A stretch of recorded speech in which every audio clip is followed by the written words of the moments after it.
Hey, what's up guys, and welcome back to another 4chan Stories video, and today we're getting into some frightening 4chan stories, and today's stories are great. You'll want to stick around, and I just want to say thank you for stopping by and watching today's video. And if you aren't already, please subscribe to the channel and like the video. It helps so much you don't even know.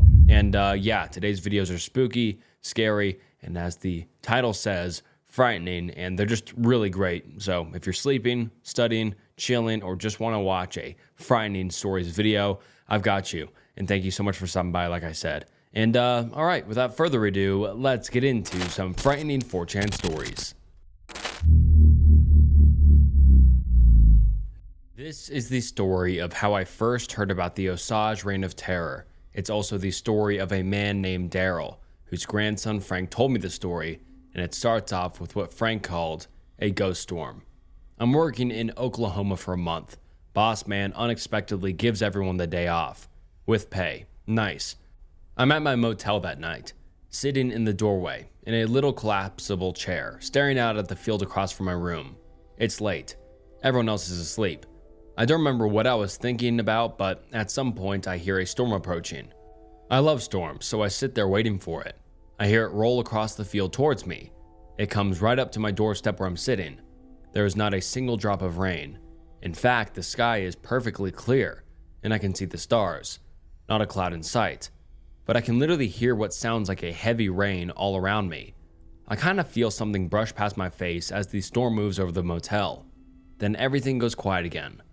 I wasn't spooked, just confused. Ended up concluding that it was probably some natural phenomenon, maybe electrical, because I definitely felt it around my face and hair. Next morning, it's my day off, so I get up late. Decide to hit up a diner down the road for some grub.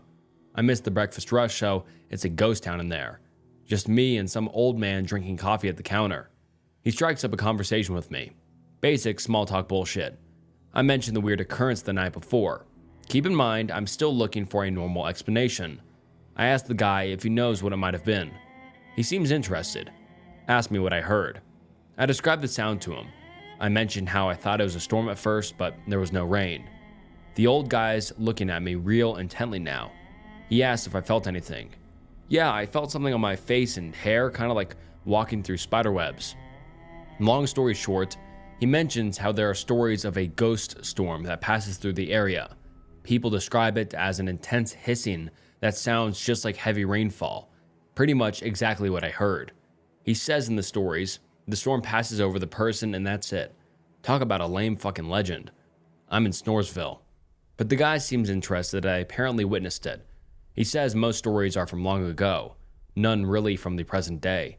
He also mentions that the ghost storm is sometimes associated with death. Kind of like a banshee, I guess? For you clueless fuckers, people claim to hear the scream of a banshee, then later someone dies.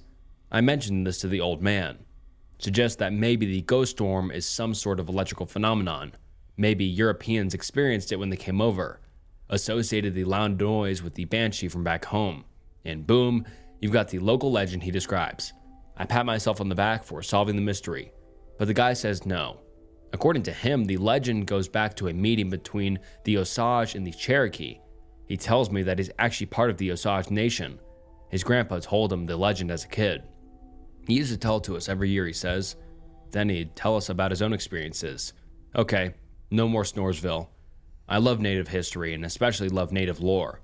I ask if he'd mind telling me his grandpa's stories. He's reluctant at first. It's really long, he says. There's kind of a lot of it. I tell him it's my day off, so I've got nothing but time. I have to prod him a bit, but he finally agrees. So he hobbles over to my booth, introduces himself as Frank, and slides into the seat across from me. Then he begins to tell me a crazy fucking story. It's got a lot of history, a bit of folklore, and a nice little murder mystery too. And it goes a little something like this. Cue Native American drums. The Osage were once considered to be one of the fiercest Native American tribes. At upwards of 6 feet, they were much taller than most Europeans, and they loved raiding. Early on in American history, the fur trappers who were drawn near the Osage territories were constantly attacked and killed. The United States decides that it's time to stop playing around. So they arm the enemies of the Osage and encourage them to go to battle with each other. A series of intertribal skirmishes follow. Eventually, the raids are quelled and the Osage are pacified. They ultimately sign a series of treaties with the US, and that, my friends, is the beginning of dark times for the Osage people. Soon after signing away their traditional lands, smallpox ravages the tribe. Right around this time, the US tells them, "You guys gotta skedaddle. We need more room for white settlers." Most of the Osage lay dead or dying. The rest are forcibly moved out of west into Cherokee territory, where the survivors make rough camps. The land's not very good for farming. The Osage begin to starve. Then the American Civil War breaks out. At the same time, the Cherokee and the Creek are vying for control over native tribal politics. They fight bloody battles against each other. The Osage are right in the middle of all of this, surrounded by war and starving to death. As if to add insult to injury, the United States never paid them what they were owed for their traditional lands. This once proud tribe of fierce warriors doesn't even have a place that they can call their own. When the wars were over, the Osage send a delegation to Washington, D.C. They plead their case. They beg the United States to honor its debt and to pay the Osage what they're owed for giving up their ancestral home. Congress debates the matter, and they decide the Osage have a point. A resolution is passed. The U.S. honors its debt and pays the Osage in full. The tribe is saved. But they still need a home. The Osage decide they'll use some of the money they received to purchase the piece of the Cherokee reservation that they've been occupying all this time. But the Cherokee are hesitant to sell. They tell the Osage a really weird story. The land they're attempting to buy is home to a mysterious spirit. The Cherokee encountered it during the famous Trail of Tears. They heard it passing overhead one day, like thunder. It seemed to be following them.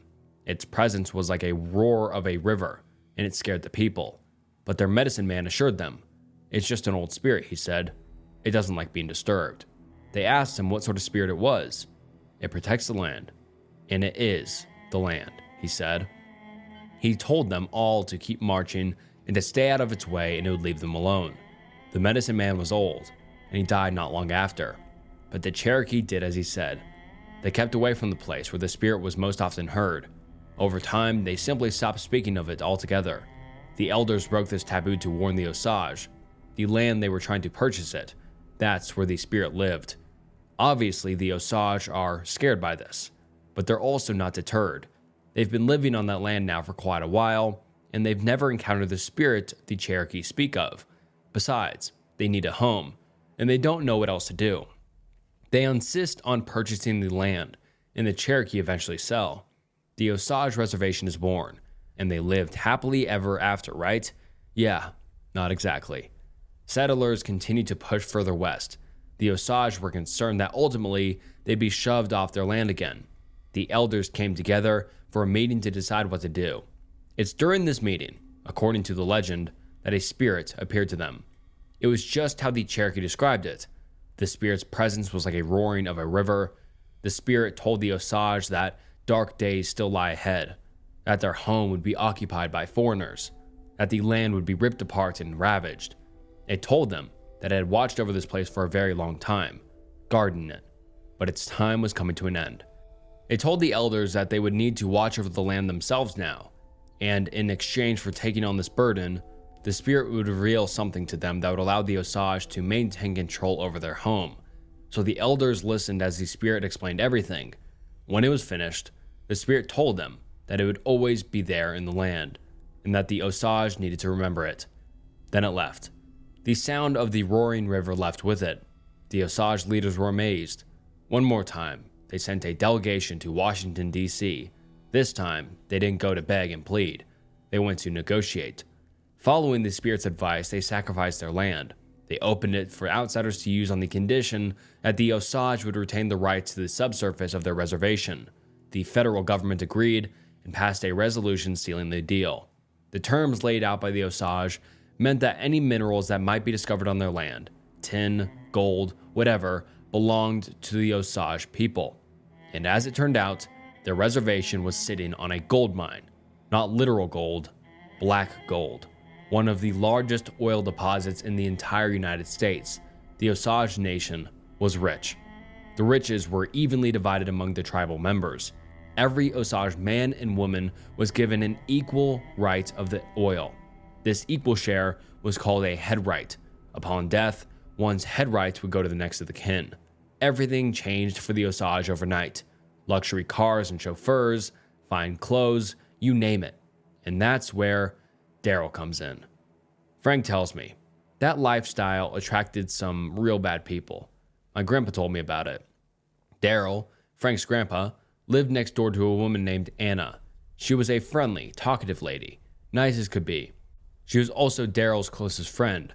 Normally, she'd be out in the yard tending her garden, but one day, Daryl doesn't see her all day. He doesn't find this odd at first. He knows for a fact that Anna went to her sister's house the night before. Usually, she's back the same night, but maybe she stayed. But a couple of days passed and Anna's still not back. Daryl's worried.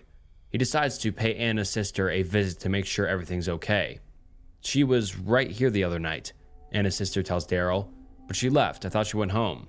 Now Daryl's really worried. He suspects the worst.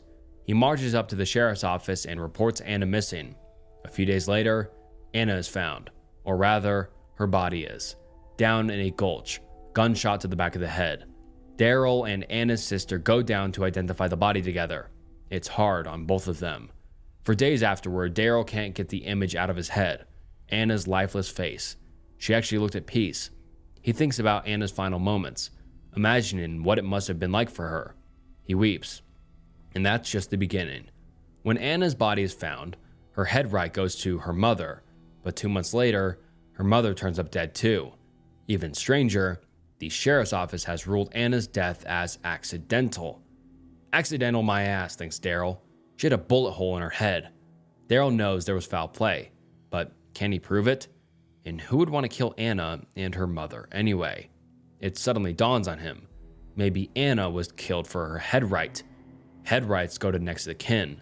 Maybe someone in her family is trying to cash in on that oil money. But this theory doesn't seem to pan out. First of all, Anna's cousin winds up dead, so that means no head right for him. Then Anna's sister dies. Her house blows up in a freak accident and kills her instantly. Her husband succumbs to his injuries days later. No head right for either of them. Later, Daryl learns that the freak accident was no accident at all. Police discovered a bomb had been planted under the house. The evidence is piling up for Daryl. This is serial murder, plain and simple. What he can't figure out is who might be behind it. It's beginning to drive him a little crazy. He goes up to Anna's sister's house on day and just stands there staring at the rubble. But all he can see is the image of Anna's lifeless body in his mind. And that's the first time he hears it. He's crying as a thunderstorm approaches. He barely notices as the sound of it passes over him. He feels a sensation like something soft brushing past his face, and he looks up. He hears the rain all around him, only there's no rain. He listens as this thunderstorm passes overhead.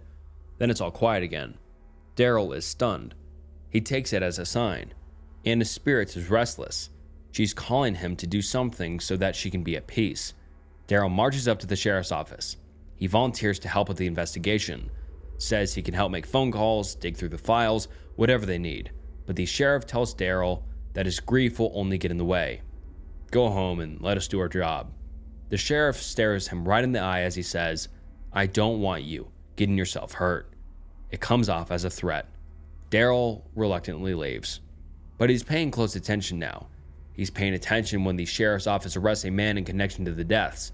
He's paying attention when the man is released. No charges. Daryl asks around. Nobody really knows much about this man. He's not Osage. There are rumors he's affiliated with some local gangs, but nothing concrete. Daryl's paying attention to the papers too. An Osage man, unrelated to Anna, is found shot dead in his car. Another, found poisoned on a train. Daryl's not the only one paying attention now. He's been going around asking questions. Other tribal members notice. They think, what if he's right? They begin to fear what Daryl suspected all along. Someone is targeting the Osage for their head rights. Nobody is safe. Then, as if to prove it beyond a shadow of a doubt, the son of an Osage chief dies. His name was George Bigheart, and he was poisoned. Doctors call it accidental poisoning, whatever that means. Bigheart dies in a crowded ward in Oklahoma City Hospital, but luckily, not before making a call. He was frantic on the phone, telling his attorney that he had damning evidence linking someone to the murders on the reservation. The specifics of the conversation are unknown, but whatever Big Heart said, the attorney came away spooked. He rang the sheriff's office immediately. Hospital staff recall him speaking angrily on the phone. The attorney informed the sheriff's office that he was currently in possession of certain documents provided to him by Big Heart. They were related to the murders. The attorney intended to raise a big stink over it. He got off the phone and hopped on a train bound for the reservation. He carried a briefcase with him. He was going to meet with the sheriff in person. Unfortunately, the attorney never made it.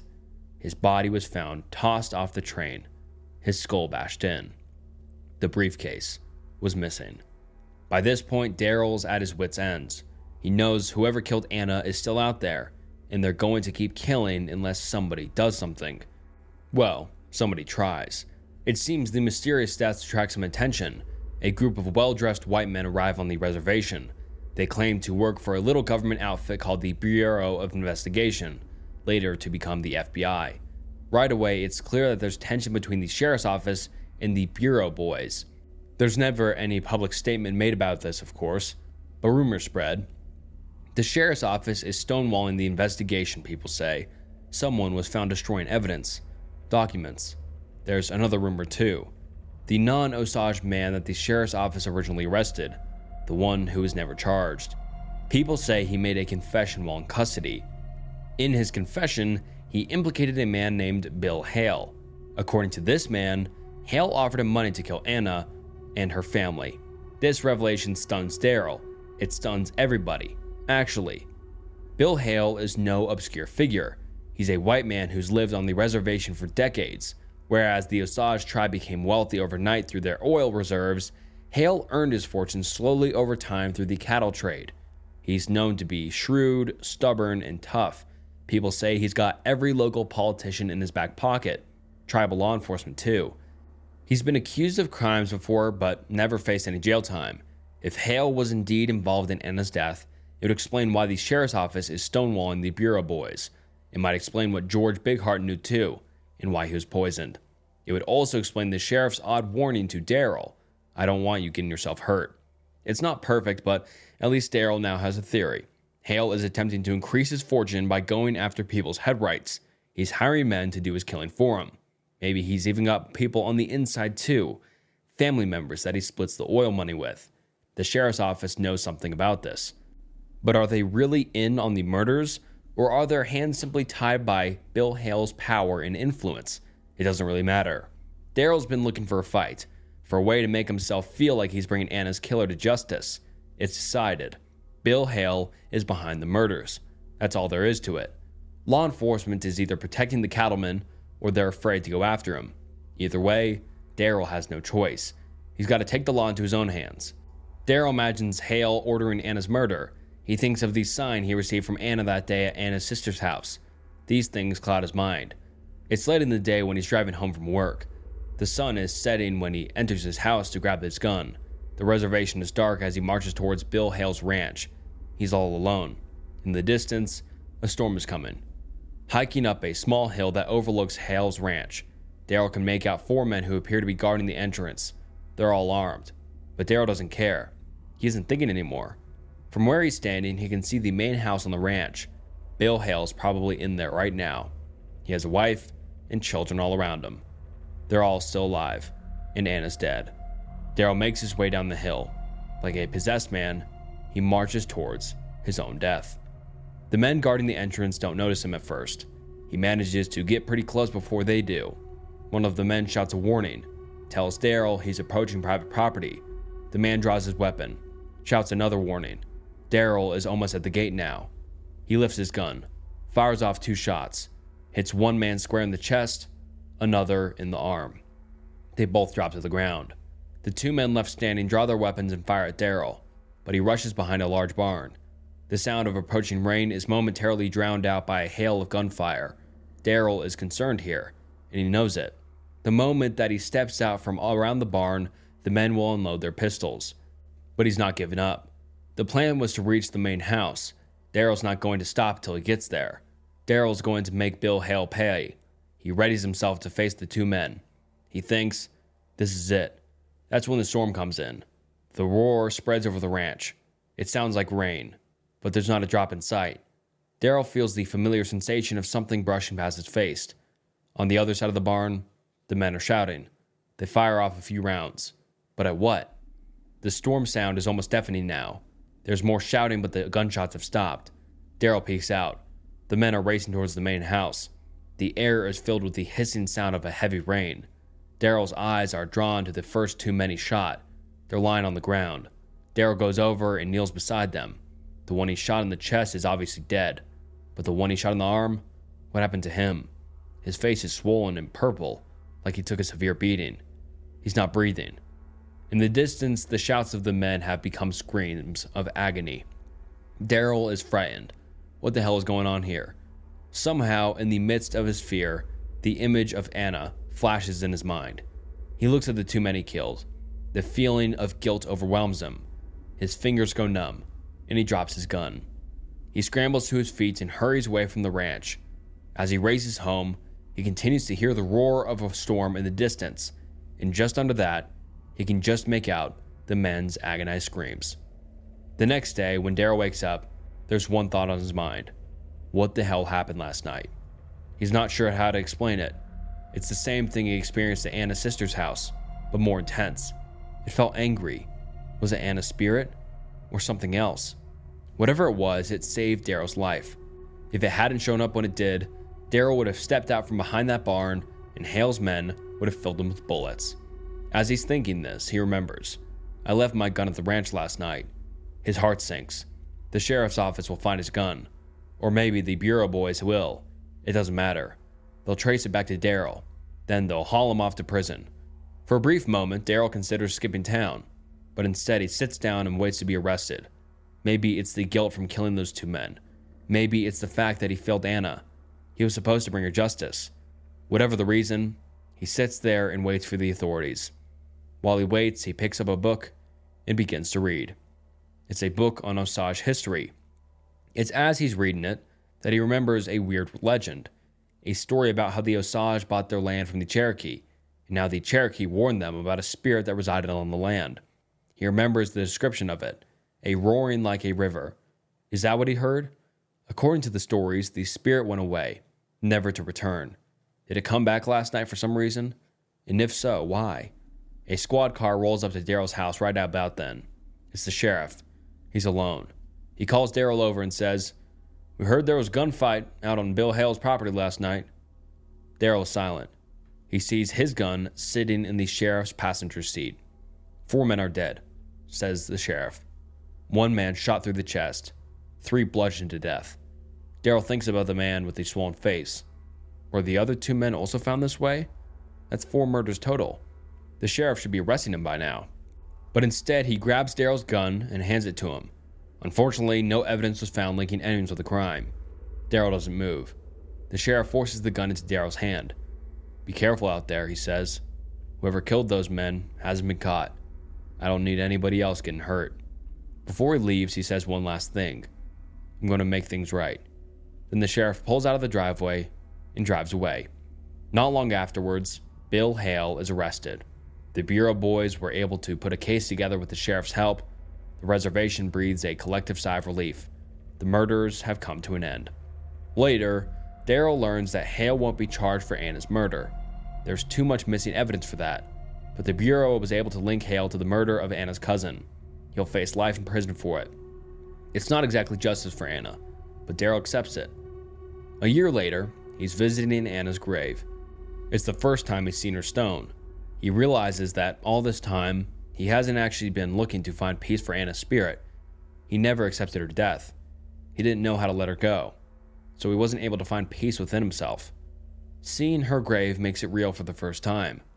Daryl breaks down in tears. In the distance, a storm approaches. It rumbles over the country. It rolls over the cemetery. It passes over Daryl. As he cries, he feels the raindrops falling from the sky. They land on his hands. They cover him completely. When the storm passes, he's all out of tears. That's a hell of a story, I tell Frank. I can't think of anything else to say. Frank says his grandpa used to sit him down every spring and tell that story. Always in the spring, he said, because that's when Anna died. Later in his life, Frank wondered if his grandpa made the whole thing up. He read everything he could on Osage history. In his readings, he came upon something. They call it the Osage Reign of Terror, a string of murders linked to the Osage head rights. Most of the information Frank found matches the story his grandpa told him. Some things never turned up, though. He could never find anything about the Cherokees believing in a spirit that lived on the Osage reservation, or of the meeting between the Cherokee elders and the Osage. But he grew up hearing stories about the ghost storm from people in town. His grandpa used to tell him that was the same spirit he encountered. It was just weaker now. I asked Frank if he believes that. Frank shrugs. If you heard my grandpa tell it, you'd believe it too. After that, Frank and I parted ways. But I'm going to be honest. His story hit me later that night. Hard. I was just standing in the doorway of my motel, staring out at the field across the parking lot. I had work the next day and I needed to get to bed, but I ended up daydreaming for a long time. I thought about the Osage marching through that field, starving, looking for a place to stay. I thought about the sheriff finding Anna's body out there. I thought about Frank's grandpa marching through the night to avenge his friend. It made me think. When I first saw the field, I thought it was dry and ugly, but some people spent their lives on that land. They killed and died for it. It's crazy that we'll never even know the half of it. Anyways, good night, X. I hope you sleep well tonight. And wow, that was a great story. This is probably one of my favorite stories I've ever read on the channel. I think just the real life, connections, the history, the murder mystery, that was so ridiculously entertaining. I love that story. And during reading it, I kept thinking, how good of a movie would this be? And it's actually already been made. Killers of the Flower Moon with Leonardo DiCaprio. And so if you really love this story, there's a movie, a full feature-length film on this. And it's a great story. I love that. And it'd be really cool that this guy experienced this kind of firsthand telling of the story. That is so interesting. And if you enjoyed it as much as I did, please comment down below. I don't know if you guys will enjoy it as much as I did, but I love this story. This is probably one of the best 4chan stories I've ever read. Please leave your thoughts down below. But yeah, that was phenomenal. On to the next one. I don't browse X often, but I have some good stories to share with you. Tons of creepy stuff happens in the wood I live nearby. Story 1. B8. Exploring the woods alone with my dog one morning. Don't expect anybody to be back there, so dog is off leash and running around sniffing whatever dogs do. I'm just following trails set by other animals, using a stick to clear spiderwebs in my way / suspicious looking plants, stuff like that. A creepy feeling gnaws at me the deeper I go into the woods. Hear what faintly sounds like a human screaming in the distance. Dog perks up and looks at where the scream came from too. It's coming from deep in the woods. I stand there unsure what to do. Feeling overly confident, I decide to follow where the scream came from. First time in the woods alone too. Dog just went back to sniffing and running around. After what felt like an hour, I came across stuff that humans obviously left. A couch sitting in the middle of nowhere. Broken bike hanging in a tree. Lots of beer bottles hanging around. Looks like some teen hideaway. Carefully walk around the beer bottles and avoid all the crud laying around. After I walk a decent distance past it, I hear a scream behind me, where I came from. Realize dog has been gone for a while. Too scared to call my dog's name to draw attention to me, so I just stand there awkwardly looking for any signs of anything. Kind of crouch down and walk back. Still bright daylight, so I should be able to see anything off in the distance. 2 minutes later, I hear heavy breathing. It's getting closer, and fast. Start freaking the fuck out. Look around, swinging my stick like a maniac. Suddenly, dog jogs out of bush, then past me. Bloodily, murder. Thought some madman was about to kill me. Scold the dog silently. Realize dog shouldn't be ahead of me. Runs to grab dog's collar and put leash on. Continue my ninja walk towards where I thought the scream came from. Didn't see or hear anything after what felt like an hour and a half of searching. Walked back home. Didn't tell my parents what I heard, because they just freak out and not let me back in. Story 2. Maybe a year after last incident, so 9-ish at the time. Riding bike in the woods with my friend. Morning again. Friend is easily scared. Thinks there's snakes around every corner. Poisonous spiders that'll hunt him down alive, etc. I calm him down and tell him I walked those trails 1,000 times. Probably actually only 10 times. Find some trail that I'd never followed before. Now, the creepy feeling starting to build back up on the back of my neck. Ignore it. Keep going. I want to see where this trail goes. Friend complains it's creepy. Trees, plants are all dead, etc. I tell him it's fucking fall. Of course the trees are going to have no leaves and look dead. Actually, fall only began. Trees are only turning orange/red, and most plants still have leaves. I'm getting scared myself, but nothing's happened yet, and I want to explore this new trail. Come across a cabin in the middle of a field of grass. Friend doesn't want to approach it, of course. I ignore him and walk boldly ahead. Actually knocked on the door. Nobody answers. I push open the door and I look back. Friend is gone. Hear a scream coming from the cabin. Run the fuck away. Look back. Cabin door closed while I was looking. Didn't find my friend until next day at school. Story 3. This time it took place at night. I walk in the woods all the time with my dad. He loves nature. He wants to go again tonight. Both of us bring a flashlight and my dog. Dad is holding the leash instead of letting dog run around because he doesn't want to lose the dog and have to look for it at night. He finds the teen hangout spot with the couch and the bike hanging in the tree. Just keeps walking past it casually. Dog is obviously freaking out though. Whining, trying to pull my dad away. Dad and I keep looking around for whatever it could be that's freaking out the dog. Dog starts barking. We smack the dog to be quiet. Now I can smell wood burning. Ask Dad if he smells it too. He nods, but we don't see any fire. Figure maybe someone smoking or something, but it doesn't smell like that. Whatever, we keep walking cause no flame. I shine my flashlight around and see 2 glints appear mid-air off in the distance. Move my flashlight back. It disappeared, but the bush around it is moving. Pull my dad's arm and whisper what I saw. He shines his flashlight at where I was looking. Doesn't see anything. Dog still refuses to calm down. Half an hour later, we hear what sounds like wolves/coyotes howling. Wolves and coyotes are rare around here, but they do exist here. It's enough for my dad. We walk back home. Dog starts pulling ahead with all of his might. Slips out of Dad's hand. Dad and I scream for his name. Too late. He disappeared off into the darkness. We chase after it, calling its name. I look back behind me. I can see a dark shape disappear behind some tree in the moonlight. I look forward and keep running. Dog actually ran all the way back home. Story 4. By the way, this took place in the early 90s. Sorry, I didn't have a camera back then. Didn't go in the woods for a while. Sat around and played video games. Ate, watched TV, typical Amerifat stuff. Decided to go again one day. Probably 11 at the time. I remembered that cabin in the woods. I asked my friend, different friend, if he wants to check it out too. He brings his dog and I bring mine. Walking to where I think the cabin is. It's after school, but we still have many hours of daylight left. We're just chatting away while our dogs chase and play with each other, run around, sniffing, etc. Dogs disappear after a few minutes. We call their names and they come back, but then they just jog away again. Same direction. We follow, find a dead deer with an enormous gut because of all the maggots and juices in it. Head is missing though. Poke it with stick. Typical stuff kids do when they encounter death. Ignore and keep walking. Half an hour later, we find another dead one. Again, the head is missing. Joke with my friend that deer skulls are used for black magic. Finally, we find the cabin. We're staying off in the distance, but in clearing and in clear view of cabin. Debating if we should go check it out or not. After a few minutes, see a window curtain move and a shape looking back at us. Friend sees it too. Definitely has a hairy as fuck mask. Actually looks like a deer head. I didn't make the connection until a year later. We were stupid as fuck back then.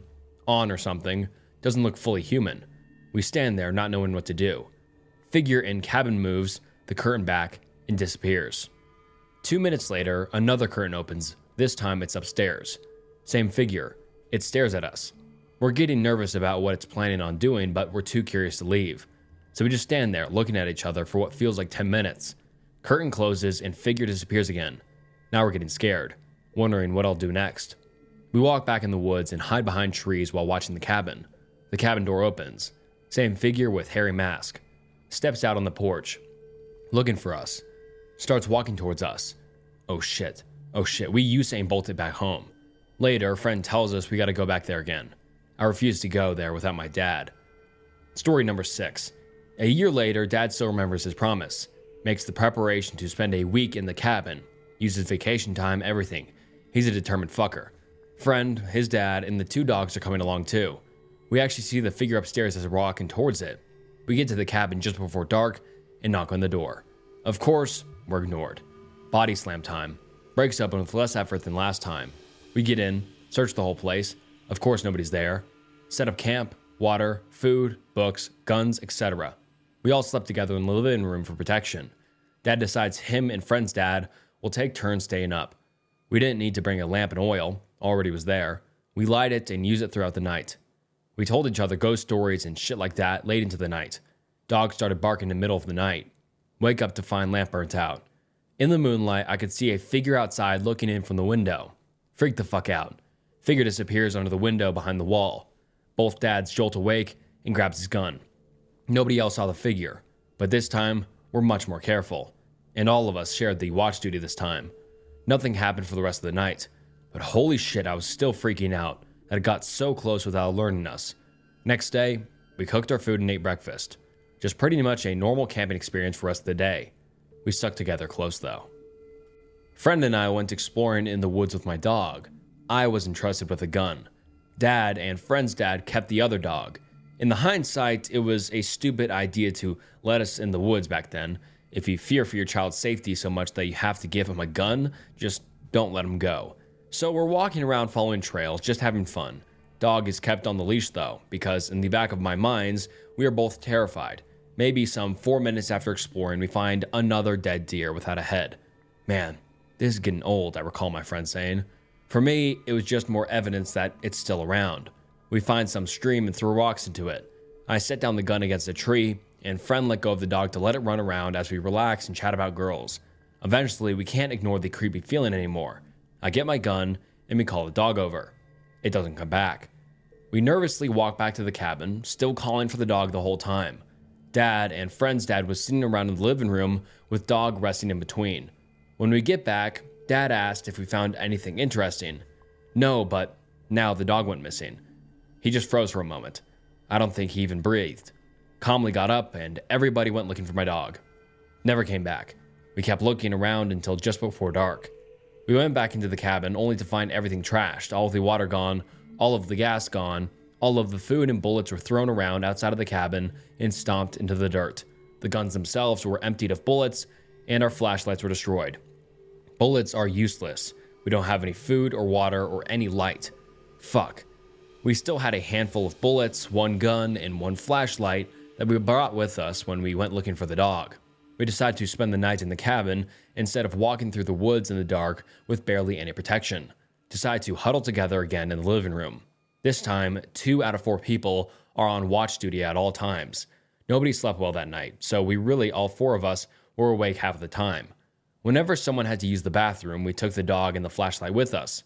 Late in the night, we could hear footsteps in the basement.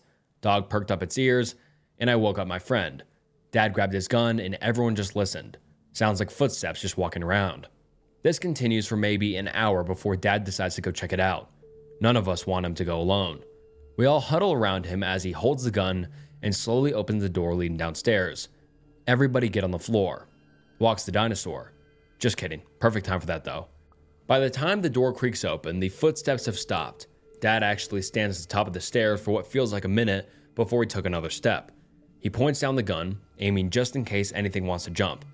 All of us step down after him and reach the bottom of the stairs. Flashlight searching the whole room. Basement is pretty empty though. We checked everything. It's just not there. Impossible for it to pass on us on the stairs. Suddenly, we hear footsteps upstairs. What the actual fuck? How does it keep disappearing and appearing like that? Dad runs upstairs in rage. We all follow after him trying to stop him. We see the figure already outside, running away into the woods. Dad takes shots at it, then tries to chase after it once the bullets are gone. That ain't happening. Friend and I all restrain my dad. Dad finally calms down half an hour later. Everyone stayed awake the rest of the night. When the sun was high enough, we all headed back home without further incidents. The next day, Dad and I came back to set the cabin on fire, so it had no place to live. Moved away a year later. Friend didn't. Still have more to tell. Part 5. 3 years later, I called my friend to get just in touch with him because we haven't talked to each other in so long. Wasn't long before we started talking about our experience. Friend said he went back a few months after we moved away. Said the cabin was still burnt to the ground, but something is weird about the cabin. He hesitated to go further. Of course, I had to ask what was weird about it. Friend tried to avoid my questions, but I persisted. When he went back, the rubble from the cabin had been rearranged. It now formed a perfect circle of charred pieces around the perimeter of where the cabin stood. Nothing inside this circle except for one solitary thing. Sitting in the middle of the circle was a headless, almost completely decomposed body of an animal. Another deer, I asked my friend. No, he said. Your dog. Typing as I go. Sorry if it's a bit slow. Let me preface this story by telling you that it's been a long time since this happened. While it is a true story, I've had to add some details to make sure the story flows in a somewhat coherent fashion because I don't remember absolutely everything that happened. Also, my sequence of events may be a little fucked up, but that doesn't change the fact that some of the images are still absolutely frozen in my mind. I was hoping my old retelling was still around because it came out pretty coherent. Anyway, when I was somewhere between 8 and 10 years old, I went camping with my Girl Scout troop. There were about 12 to 15 of us girls and 2 female leaders. The camp had 6 of those permanent tents, wooden platforms with canvas covering and bunks. 3 to 4 were facing the main part of the camp. 2 were set back a bit in the woods behind the picnic shelter. Behind those 2 tents was a path that led to the latrines.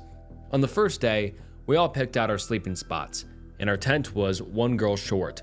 We spent the rest of the afternoon and evening doing typical Girl Scout stuff, and we spent the evening around the fire singing and eating marshmallows. The counselors finally made us go to bed around 10 p.m. When we got to our tent, we used our flashlights to find our bunks and get settled in. It was around this time that we noticed that someone was sleeping in what had been the empty bunk. We didn't think much of this as it wasn't really unusual for someone to arrive at camp later than the main group, and some of the girls had gone back to their camp before the fire time was over because they were tired. I am a total insomniac, and it's even worse if I'm not in my own bed.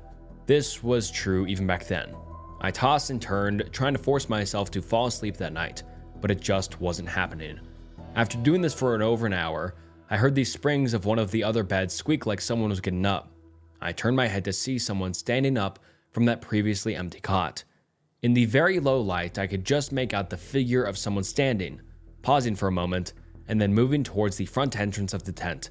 The person opened the flap and left the tent. I figured that somebody just needed to go to the bathroom. I still couldn't sleep, so I figured I'd wait and see if I could tell who the girl was when she got back. I waited and waited, but I finally drifted off to sleep before the girl came back. When we woke up the next morning, we discovered that the bed was empty, and there were no blankets or suitcases near the bed. We talked to the other girls to try and figure out who had been in our tent, but we found out that nobody had came in late, and nobody was missing from our tents. Still, there's always a chance that one of the girls got pissed off at another girl in their tent and decided to switch for the night. That shit always happens with girls. That night, we spent a long time around the campfire again. At some point during the evening, one of the girls stands up and starts walking towards the woods. The tents and shelter were in the opposite direction. As she got close to the tree line, one of the counselors called out to her to see what the heck she was doing, but she just kept walking straight into the woods. The counselor called to her another time and then went after her. The other counselor did a head count to try and figure out who was missing. When she got to the end, she stared at us and started counting again. The other counselor came back saying she couldn't see where the girl had gone, and she needed the bigger flashlight. When she asked who was missing, the counselor who had been trying to count us said, nobody. The counselors even pulled out the roster to check us off, but we were all right there. We were all a little shaken up. So the counselors decided it was time for us to get to the bathrooms and get to bed. Everybody was a little creeped out by this, so we all went as a group to the bathroom. I washed up and brushed my teeth first. There was a large trough-style sink outside of the actual bathroom, so I was the one of the last to actually go to the toilets. As I was in there, I heard someone moving around in the stall next to me. I said something to her, asked for TP, who knows, but she didn't answer me. I said hello twice, but I still got no answer. When I finished, I knocked on the other stall door, but nobody answered even though I could still hear noises inside and the door was locked. I went out and told one of the counselors who went back in with me to check it out. When we went in, the door was unlocked and there was nobody in there. There was no other way out of the bathroom besides the front entrance that I was standing no more than 2 feet from when I was talking to the counselor. The girls that were in the tents that were kind of separated from the others were a little freaked out, and they didn't want to sleep out there. But since they were right next to the counselor's tent, they were reassured and sent to bed. When we reached our tent, we saw that again, there was someone in the spare bunk. This time, we figured one of the girls from the far tent had snuck over in spite of what the counselors had said. And really, do you think any of us had enough balls to lift the blanket off that bed? We settled in for the night, and I was wishing that I could fall asleep so that I didn't have to be awake alone. Soon enough, I could hear the snores of the other girls, and I was still staring at the ceiling of the tent. Soon enough, I heard the springs of one of the beds squeak again. I opened my eyes and stared at what was supposed to be our vacant cot. There was someone standing up again. I could just make out the figure standing there in the dark. It stood there for about 30 seconds this time before it moved across the tent and out the flaps. Needless to say, I was pretty much shitting myself, but I was too scared to scream for a counselor because I was afraid that whatever it was would come back. I laid awake for what seemed like hours staring at the tent flap, hoping that it wouldn't open again. I must have fallen asleep at some point because the next thing I remember, it was morning. Again, the cot was empty. This time, I told the counselors what I had seen, and they asked the girls at breakfast who had been in our tent, but none of the girls admitted to being there. All of the girls in my tent had seen the figure on the cot both nights, but I was the only one who had seen it leave. That day was pretty sad because everyone was a bit on edge, but we eventually relaxed because of the bright sunshine and fun activities.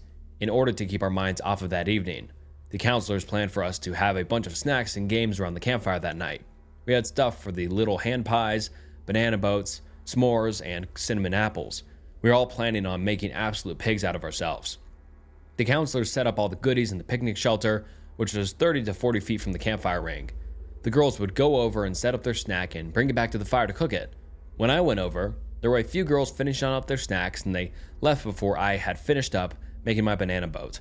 As I was adding my chocolate chips, there was a huge bang like a gunshot in the woods, and it was followed by yells that seemed to be coming from different directions. I dropped my snack and went running over to the fire. Everyone had heard it, and some of the girls were near tears. As we sat there, we heard more noises and yells from the woods. The fire was in the middle of a clearing surrounded by woods, and it was an awful feeling to realize how exposed we were and that anybody could be out in the woods watching us. Instead of going to the lanterns that night, a lot of the girls just peed behind the tents, and the girls that were in the far tent were moved into our tent. In fact, we were consolidated into 2 or 3 tents by adding cots, and the counselors slept in the 4th tent. We were packed in like sardines, but everyone would sleep easier with more people nearby. We also propped up one of the flashlights on the floor to illuminate the tent as we slept. I actually fell asleep pretty quickly that night because I had 2 sleepless nights before, but I ended up waking up at some point in the night because of some noise. I opened my eyes, but I found out that the tent was now dark. It seemed that the flashlight had died at some point, and as I managed to get my bearings, I realized that the noise I was hearing was the sound of someone getting up out of one of the cots. I nearly stopped breathing as I watched the figure stand. I had to shift my head this time to get a better look. It stood in one place even longer this time, and I couldn't stop watching. It seemed to be leaning over and looking at some of the other girls, and it started to make its way between the cots towards the front flaps. As it neared my cot, I snapped my eyes shut and tried to slow my breathing, pretending I was sleeping. I could hear it come even with my bed, and it stood there for a long time. I presume it was staring at me, but I wasn't about to open my eyes and find out. Eventually, it moved past me, and I heard the sound of the tent flap being opened. I still kept my eyes shut tight because I was so afraid that it was trying to trick me. That's when I heard the most god-awful noise I've ever heard. One of the posters in the other thread posted a video of cats talking, and I have to say that was pretty accurate, but it was much louder. It didn't sound like a human or an animal. The sound seemed to be coming from outside of our tent but nearby.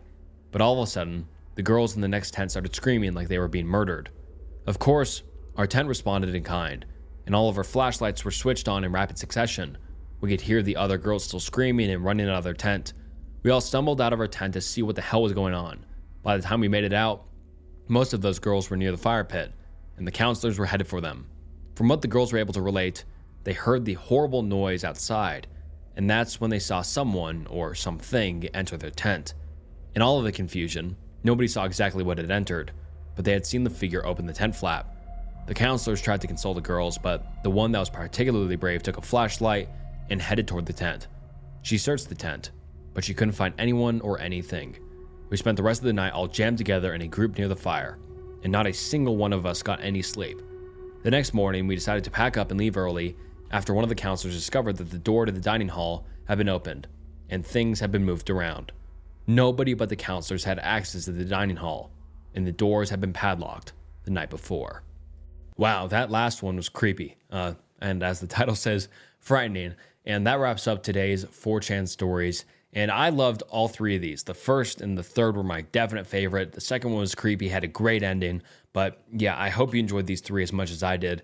These were probably some of the best 4chan stories I've ever read on the channel, to be honest. I just love the first one because, it was the history with the, creepy mythology and all that stuff, and also the real world basis and all that other stuff. And the third one was just creepy because we don't know what the hell was stalking them, and that poor girl saw them. But hopefully no one got hurt, and it sounds like they got out of there all right. And the second story, that guy's poor dog, rest in peace.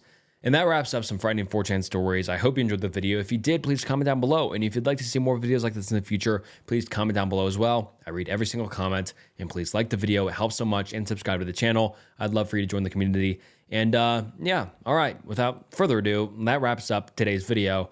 This is Snook, and I'll see you next time. Bye.